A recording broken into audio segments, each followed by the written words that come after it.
오늘 또 그대의 최고의 날입니다. 임은미 선교사 묵상입니다. 2024년 8월 18일 주일 최고의 날. 여호와를 신뢰하는 자들의 특징은 시편 32편. 사람들마다 자기의 자리를 잘 아는 것은 중요한 삶의 지혜가 아닌가 한다. 나의 자리는 어디인가? 내가 어디에 앉아 있으면 가장 빛이 날까? 이전에 읽은 어떤 예화 가운데 가끔 기억나는 예화가 있다. 어느 응급실 의사의 이야기였다. 수술이 급한 환자가 있어 밖에 개인 일을 보던 의사가 급히 병원으로 와서 응급실에 있는 어느 환자 수술을 해주었다. 그리고 급히 다시 개인적인 일로 나가는데 응급실 환자의 부모가 병원 직원에게 그 의사에 대한 불만을 이야기했다. 아니, 의사가 수술을 해주었으면 수술 결과를 이야기해 주고 가야지. 환자의 부모에 대한 배려가 저렇게 없는 의사가 있느냐고. 그때 병원 직원이 말하기를 지금 의사 선생님 어린 아들이 사고로 죽었습니다. 그래서 장례식에 가야 하는데 응급실에 환자가 급히 수술이 필요하다고 하여서 얼른 병원에 와서 당신의 아들 수술을 해주고 지금 의사 선생님 아들 장례식에 급히 가느라 수술받은 당신의 아들에 대한 이야기를 할 경황 없이 나가신 것 같습니다. 나는 가끔 나의 자리가 응급실에 수술을 해야 하는 의사의 자리가 아닌가 생각할 때가 있다. 나의 개인적인 것과는 아무런 상관없이 나는 계속 응급실에 들어오는 환자들을 돌보아야 하는 그런 자리. 그것이 하나님이 나에게 정해주신 자리라고 한다면 그 자리에 대하여 나는 어떤 태도를 갖고 있는 것이 주님을 기쁘게 하는 태도일까? 8월도 벌써 다 지나가는 것 같다. 8월 말에 마치려고 계획했던 주님으로부터 나의 11번째 책 직필이 어제로 모두 마쳤다. 출판사에 모두 넘겼다. 이제부터는 규장 출판사에서 내가 넘긴 원고를 편집하고 구상하고 등등. 주님이 이번 책이 가장 쓰기에는 쉬운 책이라고 하셨다. 넌 받아쓰기만 하면 되니까 어려울 건 없다. 너 손만 나한테 빌려주면 되니까 말이다. 그래서 나는 받아쓰기를 때로는 밤에 아주 늦은 시간까지 충실히 했고 8월에 기술학교 일과 이런저런 일로 멘붕이 온 상황들이 없잖아 있었지만 그건 다시 생각하니 내가 있는 자리에서 당연히 감당해야만 했던 일들이었던 것 같다. 불평하거나 불만하거나 자기 연민에 빠지는 일로 시간을 많이 허용하지 않았기 때문에 해야 하는 많은 일들을 못하게 되는 일은 없었던 것 같다. 감사한 일이라고 하겠다. 아직 경찰국장은 다음 주 화요일에 경찰 당국의 결정을 알려주겠다고 했고 어제 위클리프랑 잠깐 통화하는데 우리 가운데 완전 극비가 되어 있는 다음 주 화요일 내려질 결정을 그는 이미 알고 있었다. 경찰 측에서 위클리프한테 뇌물을 드셨는지 세상에 믿을 분 없다더니 그냥 웃음이 지어져서 웃었다. 하여튼 그건 그것이고 책 원고 집필 마치도록 기도해 주신 모든 분들의 수고 감사. 시편 32편 10절. 악인에게는 많은 슬픔이 있으나 여호와를 신뢰하는 자에게는 인자하심이 두루리로다. 악인에게만 슬픔이 있을까? 의인에게는 슬픔이 없을까?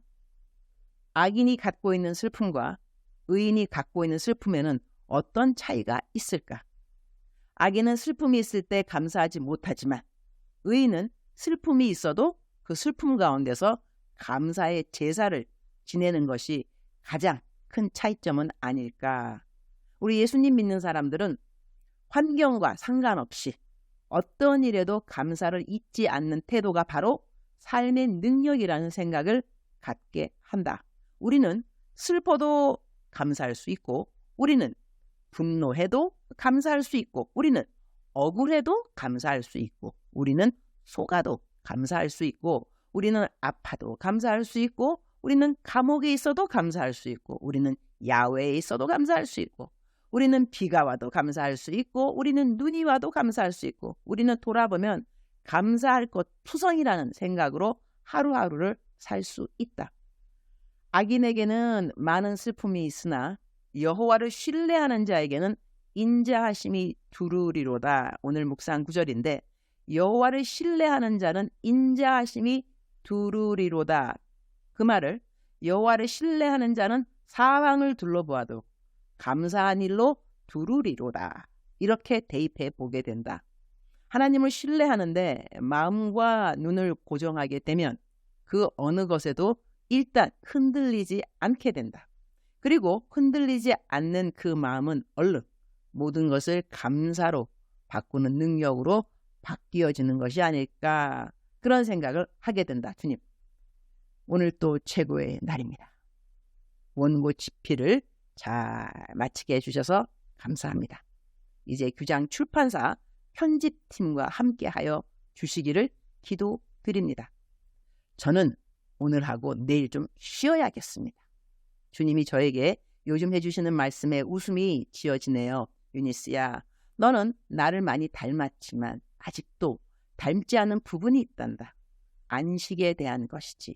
창조주인 나도 안식을 취하는 날이 있다고 했는데 너는 왜 그렇게 쉼을 취할 줄을 모르니? 사역이 쉼이다 라고 늘 말하는 너인데 이번에는 쉼이 사역이다를 실천해 보는 것이 어떨까? 우리 유니스 선교사. 네네, 주님, 쉼이 사역이다. 너무 멋있네요. 저 조금 쉬어야 함이 맞습니다. 그런데 주님, 뭐 하면서 쉬면 좋을까요? 오늘은 외부에서 강사님을 주일 설교에 모셨습니다. 예배에 주님의 크신 임재하심과 기뻐하심이 함께 하시기를 기도드립니다. 주님 사랑합니다. 주님 감사합니다. 오늘 또 우리 주님 저를 보시면서 하루 종일 기쁘시면 참 좋겠습니다. 외울 말씀 시편 32편 10절. 악인에게는 많은 슬픔이 있으나 여호와를 신뢰하는 자에게는 인자하심이 두루리로다. 사랑하는 그대여, 사랑하는 그대여, 출석 부르고 있습니다. 대답하셔야죠. 사랑하는 내 아들아, 사랑하는 내 딸아, 모든 것엔 시간이 있나니 잠잠할 때가 있으면 말을 해야 되는 때가 있고, 쉬어야 하는 때가 있으면 일을 열심히 해야 하는 때가 있고, 시간을 잘 알아야 되는 것은 너가 그만큼 성령님 음성에 민감해야 그 일을 잘할 수 있다는 것을 너는 알고 있지 않니? 하나님의 시간, 하나님의 뜻, 하나님 다 중요한 부분, 너가 알아야 되는 부분이지만 하나님을 알고 난다면 하나님의 뜻이 당연히 궁금해질 것이고 하나님의 뜻을 행하고자 할 때 언제 행해야 되는지가 얼마만큼 너에게 중요한지 너는 알고 있습니다. 사랑하는 나의 딸, 사랑하는 나의 아들, 이 모든 시간을 알아가려면 나하고 친밀한 관계를 맺어야, 그래야 내가 하는 자그마한 소리에도 너가 귀를 기울일 수 있고 그리고 시간의 정확성을 알 수 있지 않겠니? 사랑하는 나의 딸, 사랑하는 나의 아들, 오늘도 너랑 나랑 친하게 지내도록 하자꾸나. 하나님의 뜻을 아는 것, 하나님의 시간 아는 것 다 중요하겠지만 그것보다 더 중요한 것은 너랑 나랑 친하게 지내야 된다는 것이다. 그러면 저절로 너는 내가 하는 말을 잘 알아듣게 되어 있는 것이라. 주님 감사합니다. 하나님의 시간 궁금할 때 참으로 많이 있지만 그러한 궁금한 시간들은 하나님하고 더 친밀한 시간을 보내면서 하나님께서 일러주시는 시간에 민감하고 정확하게 잘 알아들을 수 있기를 기도드립니다. 사랑하는 그대여, 사랑합니다. 사랑하는 그대여, 축복합니다. 오늘 또 그대의 최고의 날입니다.